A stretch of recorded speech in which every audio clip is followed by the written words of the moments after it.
بسم اللہ الرحمن الرحیم۔ السلام علیکم ورحمۃ اللہ وبرکاتہ۔ منتخب اقتباس، پکی قبر۔ جب سے ماں جی فوت ہوئی تھیں، آج پہلی بار خواب میں آئیں۔ میرے بالکل پاس ہی بیٹھیں، بتا رہی تھیں آج پھیکے کی اماں سے ملنے گئی تھی۔ پھیکے نے ان کے لیے بہت سونا پکا گھر بنوایا ہے اور ان کے صحن میں بہت خوبصورت پھلدار درخت بھی لگوائے ہیں۔ اور پھر میری آنکھ کھل گئی۔ پھیکے کی اماں کو گزرے بھی کئی سال ہوئے۔ بہت اچھا خواب تھا۔ سوچا پھیکا آئے گا تو اس کو بتاؤں گا۔ پھیکا 2 دن سے گاؤں تو آیا ہوا تھا، لیکن ابھی تک ملنے نہیں آیا۔ جانے کن کاموں میں مصروف تھا۔ ابھی میں اس کے بارے میں سوچ ہی رہا تھا کہ وہ چلا آیا۔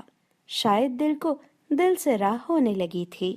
وہ بہت تھکا ہوا لگ رہا تھا، مگر چہرے پر ہمیشہ کی طرح بلا کا سکون۔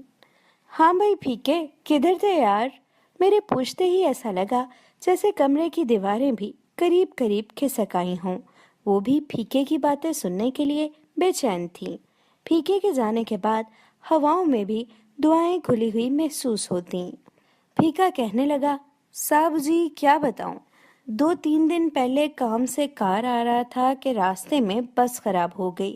بڑی ظالم دوپہر تھی صاحب جی، گرمی شدید، نہ کوئی بندہ نہ بندے دی ذات، پیاس سے برا حال، سارے مسافر بلک رہے تھے۔ عجیب چمکتی ہوئی دھوپ، پل بھر کو لگتا تھا نئی نویلی دلہن کی مانگ میں سندور چمک رہا ہے، اور سنسان ایسی صاحب جی جیسے ابے کے گزر جانے کے بعد اماں کا چٹا اجڑا سر۔ پہلی بار گرمی کی دوپہر کے ساتھ اس طرح کی ملاقات ہوئی تھی صاحب جی۔ بہار نے لوہا لکھ بھیجا تھا جیسے۔ ایک ہی اکلوتا درخت تھا جس کے نیچے ہم سب مسافر بیٹھ گئے۔ دھرتی نے جویں اکو ہی پتر جنا تھا جی۔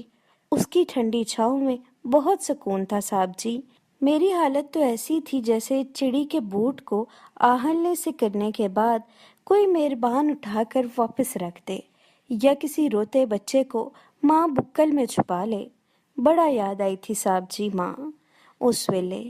ماں جیسا وڈا جگرا تھا جی اس درخت کا، اس نے سب کو اپنی چھاؤں میں سمو لیا تھا۔ بڑا شکر ادا کیا جی میں نے سونے اللہ کا۔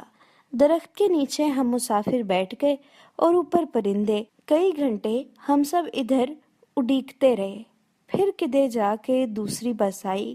اللہ اللہ کر کے ہم کار پہنچے۔ صاحب جی تھوڑے سے پیسے جمع کیتے ہوئے تھے کہ اماں کی قبر پکی کراؤں۔ پھر میں نے ارادہ بدل دیا، قبر تو قبر ہی ہے نا، کچی ہو یا پکی، اماں کو کیا فرق پڑنا ہے، وہ تو رب کے پاس چلی گئی جی۔ پر جیندے جی جو ہیں نا، ان کا زیادہ حق ہے صاحب جی۔ ان پیسوں سے میں نے بوٹے خریدے، 7 یار بیلی لگائے اور بوٹے لگانے شروع کر دیے۔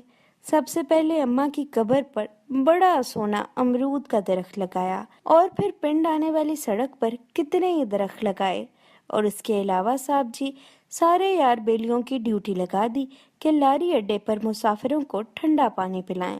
صاحب جی صبح چھیدے حلوائی اور اس کے بیٹوں کی ڈیوٹی تھی، پھر جی چھمے اور اس کے پرا وسیم کی، اور اب میں نکے کے ساتھ 2 گھنٹے مسافروں کو پانی پلا کے آیا ہوں۔ صاحب جی بار تتی دوپہر تے میرے اندر مگھر پور، اس دن کی گرمی نے تو میرے ہوش اڑا دیے تھے جی۔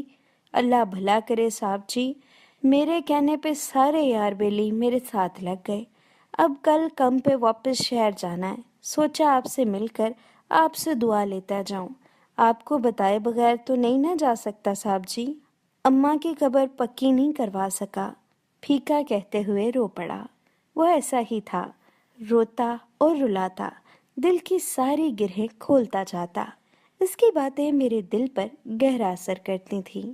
وہ اپنی کہانی سنا کر چلا جاتا، میری کہانی اس کے جانے کے بعد شروع ہوتی۔ سونے رب سے دعائیں مانگتا، مجھے رنگ دے پھیکے کے رنگ میں۔